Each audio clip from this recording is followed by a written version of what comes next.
NASA's goal was to collect data on the large number of luminosities seen flying over the lunar surface. Operation Moonblink also investigated various large structures which had been photographed by unmanned NASA satellites.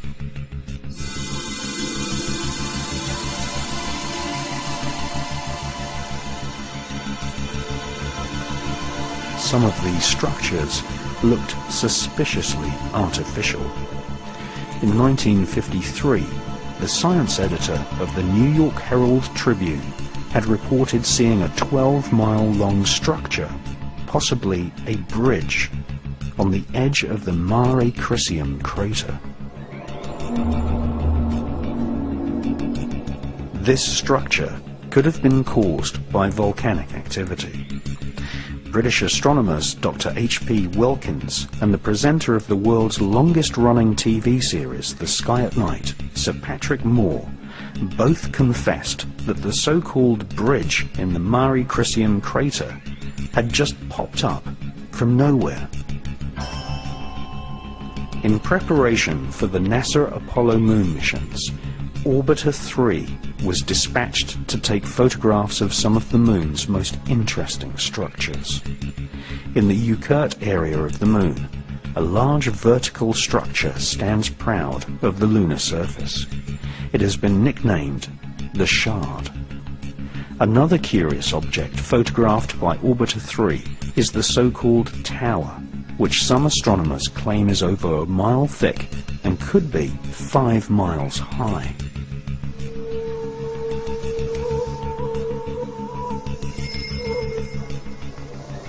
After looking carefully through hundreds of NASA photos returned to Earth by Orbiter 3 and its predecessor, Orbiter 2, American author George Leonard published a book called Somebody Else is on the Moon. George Leonard presented many photos in his book, some showing very long tracks in the lunar dust, tracks which he said had been made by aliens.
It's one small step for man,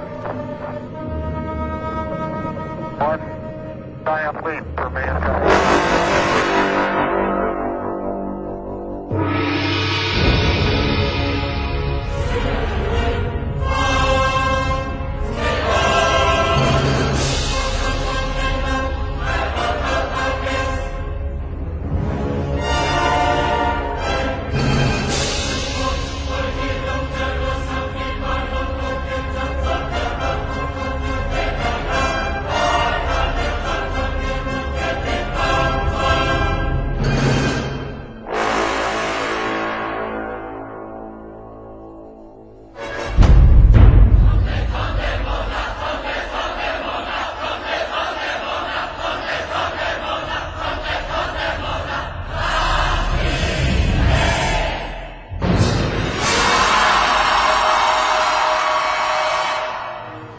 An unidentified flying object.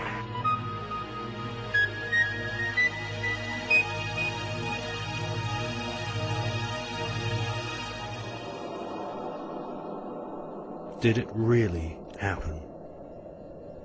Did man really walk on the moon, just as Kennedy had challenged NASA to do?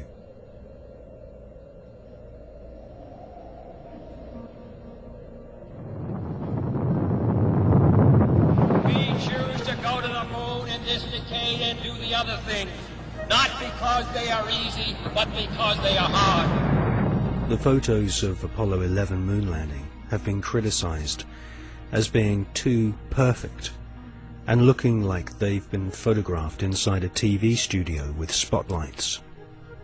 Bill Casing is an ex-Rocketdyne engineer who points out that there should be a blast crater underneath the lunar module, but there isn't.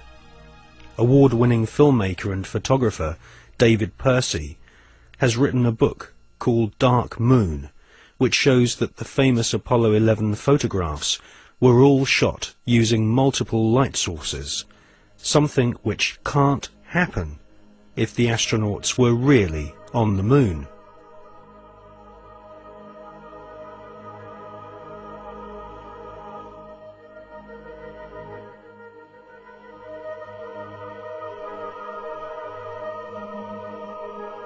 Jim Collier, an American investigator, has pointed out that the lunar module was far too small for two astronauts in full spacesuits to maneuver around inside.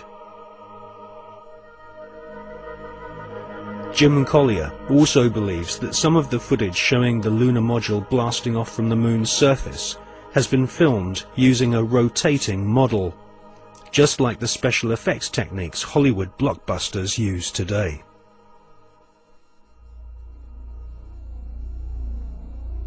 Now, for the first time on film, we present new evidence which proves that at least some of the official NASA photographs taken on the lunar surface are definitely faked, or at the very least, heavily manipulated.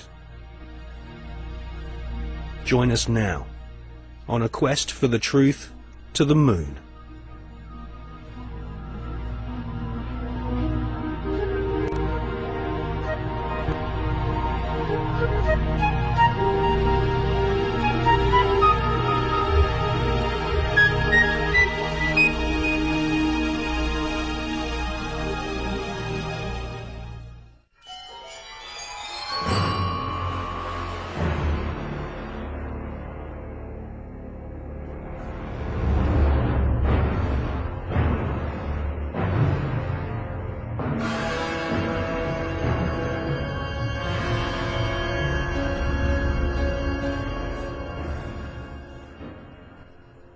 In this film, we shall not only prove beyond all reasonable doubt that many of the official NASA images of lunar exploration are fake, but we shall also examine the motives for the biggest lie put before the world. Why did NASA repeatedly fake lunar images and photographs? Why did NASA stage lunar expeditions which did not happen? The answer will surprise you. It can be summarized in just two words: money and UFOs.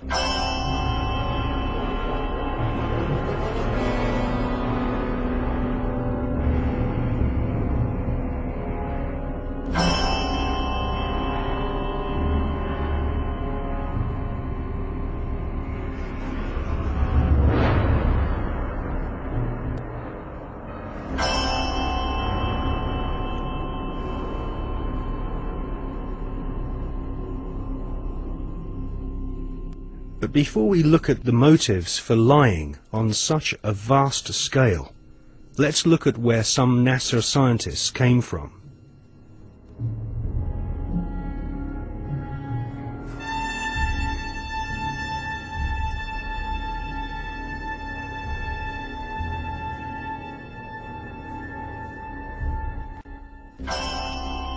Peenemünde, Nazi Germany. For centuries, warmongering nations had been using primitive rockets as a weapon of war. China, Britain, and of course Hitler's Third Reich all used rockets to terrorize their enemies. Werner von Braun was an SS officer and rocket scientist.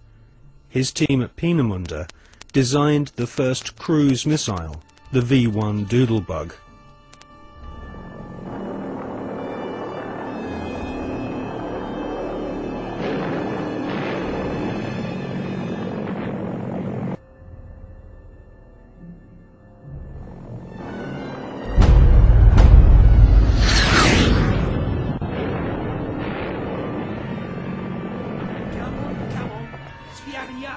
Come on.